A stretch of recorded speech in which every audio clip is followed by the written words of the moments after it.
Here is a real quick glance at the 5 guiding principles, some values that we can all kind of agree upon and keep in our mind to drive us forward and to prevent things from going off track.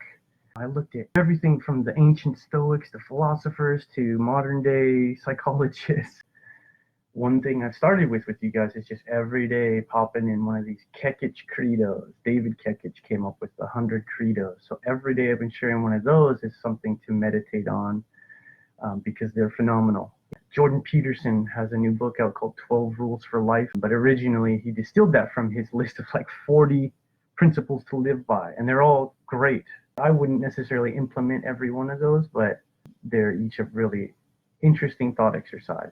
And, I've started to read, there's a book by Ray Dalio called Principles, and that's a phenomenal one. But I wanted to simplify.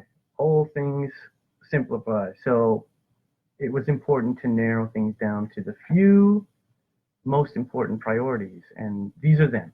These were kind of the directives I created for myself. When we came back home a year ago to the US, I knew it was going to be the hardest thing I have ever attempted to bring my wife from overseas and try to go through the immigration process and try to readapt to the American way, and et cetera, et cetera. And we had the last business fell apart, and we had financial troubles and all kinds of challenges along the way. So we were in a deep, dark place.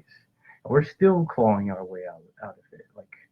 But for about a year, these essentially what you see before you now have been the motivating directives in my life, and that I shared with my wife and with our family.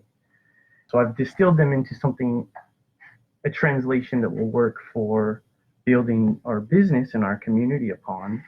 But these are the main values